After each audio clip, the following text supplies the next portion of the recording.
Hello বন্ধুরা, পাঁচফোড়নে তোমাদের সবাইকে স্বাগত। তো আজকে চলো একটু অন্যরকম কিছু শেয়ার করি তোমাদের সঙ্গে।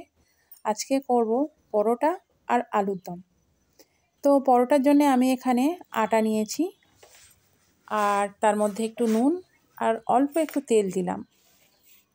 আটার পরোটা করতে গেলে সাধারণত ময়াম দিতে লাগে না, কিন্তু তবু একটু নিলাম, যেহেতু পরোটা করব তো তাই একটু সামান্য পরিমাণে তেল দিলাম ময়ামে।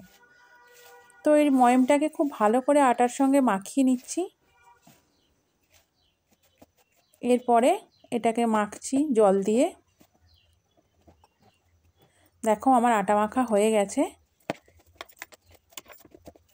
এবার এই আটাটাকে আমি 10 মিনিটের মতো একটু রেস্টে রেখে দেব। তো চলো এবারে আলুর দমটা করে নেওয়া যাক। তো আলুর দমের জন্য আমি গ্যাসে দেখো কড়া বসিয়ে দিয়েছি। এবারে কড়ার মধ্যে তেল দিয়ে দিলাম।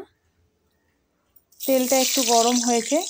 এবারে এই আলুগুলো আমি আগে থেকে সেদ্ধ করে আর আলুর খোলাগুলো ছাড়িয়ে রেখেছিলাম, কিন্তু আমি খুব ভালোভাবে খোলাগুলো ছাড়াইনি, কারণ একটু একটু খোলা থাকলে খেতে কিন্তু বেশ মজাই লাগে, বিশেষ করে এই শীতকালের আলু।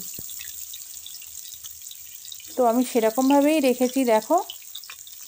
আর এর মধ্যে আমি সামান্য একটু হলুদ গুঁড়ো মিশিয়ে দিয়েছি। আর দেখছো এখানে আলুগুলো ভাজা হয়ে গেছে লাল করে। তো এবারে আলুগুলোকে আমি তুলে নেব।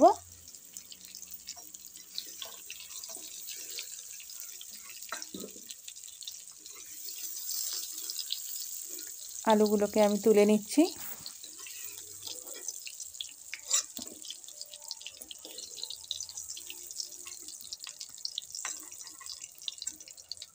এবার কড়াই যে তেলটা আছে আমি ওই তেলের মধ্যেই করব, বেশি কিছু তেল দেবো না আর। তো একটু তেজপাতা ফোড়ন দিয়ে দিলাম। আর এখানে একটু পেঁয়াজ আর 2-4টে লঙ্কা একদম পুরো গ্রেট করে রেখেছিলাম, সেটাকে আমি দিয়ে দিলাম। এবারে পেঁয়াজটা একটু লাল করে ভাজা ভাজা হবে। তার মধ্যে আমি আদা রসুন বাটা আর টমেটোটা দিয়ে দেব। তো দেখো এখানে টমেটো আর আদা রসুন পেঁয়াজ একসঙ্গে অনেকটা ভাজা ভাজা হয়ে গেছে। আর তাই আমি দিয়ে দিচ্ছি হলুদ গুঁড়ো, লঙ্কা গুঁড়ো আর সামান্য একটু জিরে গুঁড়ো। এবার এটাকে আমি খুব ভালো করে কষে নেব। আর একদম শুকনো শুকনো হয়ে গেছে তো একটু জলও দিয়ে দিচ্ছি।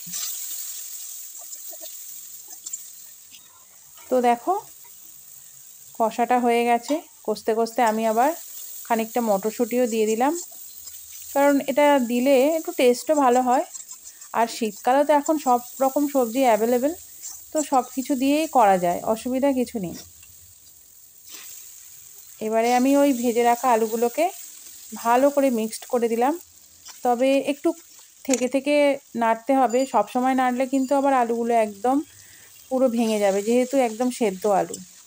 এবার ওপর থেকে আমি ধনেপাতাটাও অ্যাড করে দিলাম, দিয়ে এটাকে আস্তে আস্তে নেড়ে নেড়ে করছি। তবে আমি এটাকে একটুখানি জল দিয়ে দিলাম, একটু চাপা দিয়ে দেবো, যাতে মশলাটা খুব ভালোভাবে রেডি হয়ে যায়।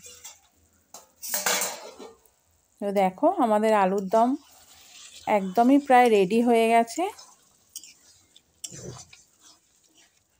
আর এই আলুর দমটাতে আমি ওপর থেকে একটু গরম মশলা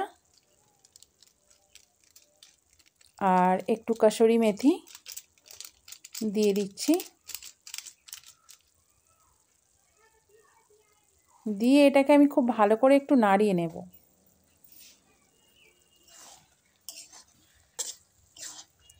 আর বিশ্বাস করো বন্ধুরা, এই আলুর দমটা এত ফাইন খেতে হয়েছিল।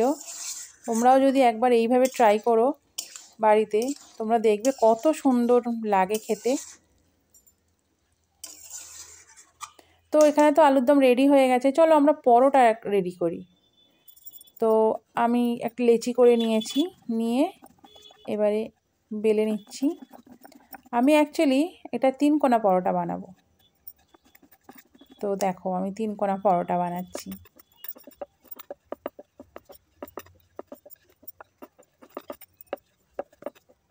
আমি একটা ভিডিও দিয়েছিলাম, শর্ট ভিডিও, সেখানে আমার মা পরোটা বেলছিল। আমি মায়ের মতো অত ভালো করে বেলতে পারি না, তবে যেরকম বেলেছি।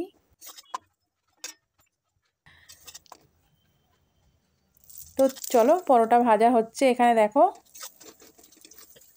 আর শীতের রাতে এরকম গরম গরম পরোটা, তার সঙ্গে গরম গরম আলুর দম, দারুণ টেস্টি।